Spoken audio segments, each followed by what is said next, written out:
Déficit fiscal entregue dentro da meta, o Haddad e o Lula foram à TV, anunciaram como uma boa notícia. O mercado financeiro, os agentes econômicos não encararam dessa forma. Afinal de contas, a gente tem uma implicância do mercado ou de fato o PT tá esquisito com os números? Eu vou explicar para você, então já curte aí, segue o canal. Vamos lá. Primeira coisa, galera, é importante entender que esse resultado apresentado pelo PT, eles excluíram contabilmente, eles ajustaram contabilmente diversas contas, tá? Uma delas e as mais importantes foram as enchentes que a gente teve, né, as queimadas que a gente teve e também a tragédia do Rio Grande do Sul. Foram grandes eventos que a gente teve que gastar muito dinheiro do governo federal e simplesmente, ao invés da gente controlar a despesa, assim como você faz na sua casa, né? Se você está com as suas contas certinha, e aí de repente seu filho quebra um braço, seu carro dá um problema, e você tem um gasto, né, que você precisa fazer não recorrente, você faz o quê? Cancela a sua viagem de férias, vende um carro, faz alguma coisa para poder reajustar as contas para um patamar saudável. Não foi isso que o governo do PT fez. Eles simplesmente foram no STF, bateram na porta, alguém lá emitiu um papel dizendo que aquilo ali não entraria na contabilidade.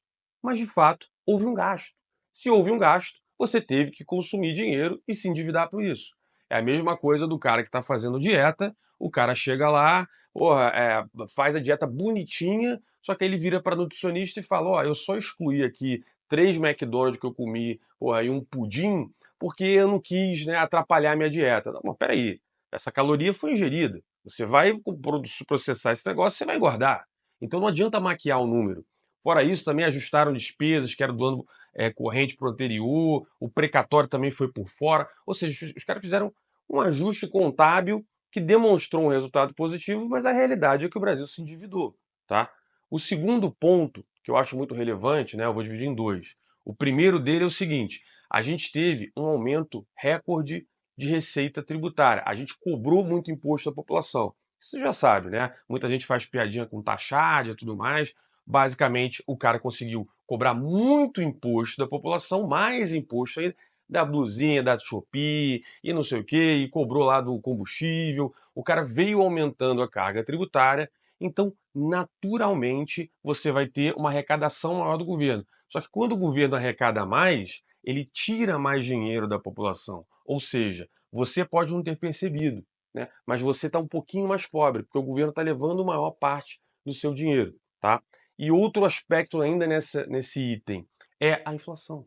A gente está tendo problema com a inflação. E o que acontece quando tem inflação? Aumenta os preços. Né? É uma consequência da inflação monetária. Você tem mais moeda rodando, você precisa de mais moeda para comprar a mesma coisa, só que o governo consegue capturar um percentual maior desse negócio porque as coisas agora estão infladas, estão maiores, são mais caras. Então, naturalmente, você também tem uma inflação na receita do governo. Então, essa inflação, junto com esse aumento de carga tributária, fez com que a gente atingisse uma arrecadação recorde.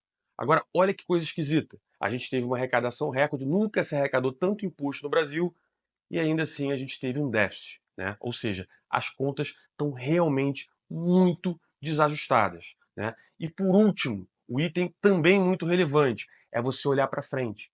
Ou seja, os gastos do governo crescem muito mais rápido do que a receita. Por mais que eles tenham feito todo esse trabalho em cima de aumento de imposto, ainda assim os gastos foram maior e a gente gerou déficit. Os caras tiraram um monte de coisa da contabilidade, ainda assim gerou um déficit.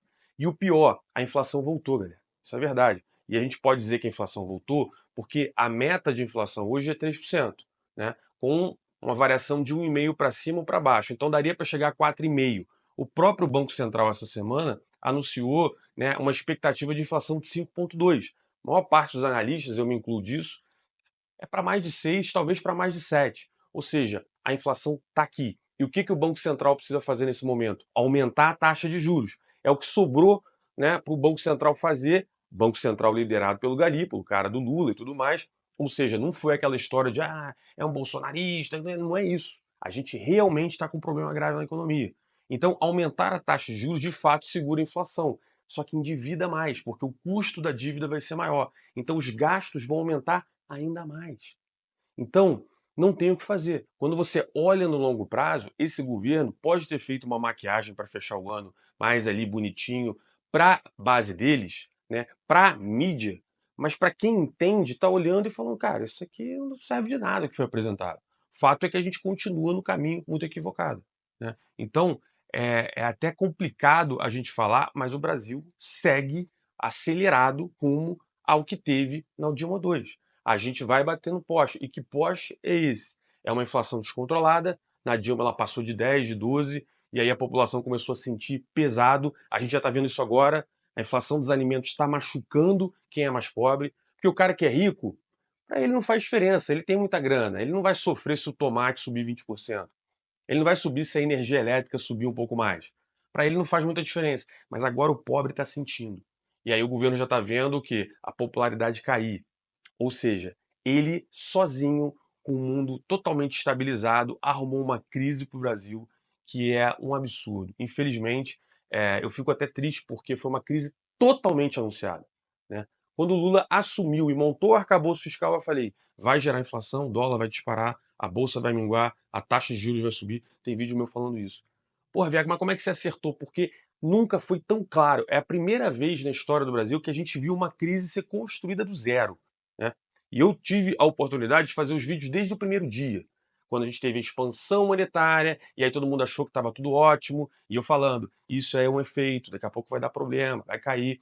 E agora a gente está vendo o quê? A crise chegando. Uma crise que foi gerada por esse governo. Um absurdo, infelizmente. Então, você que ficou até aqui, curte o vídeo, por favor, comenta aqui o que você achou, não deixe de seguir o canal e vejo você no próximo vídeo.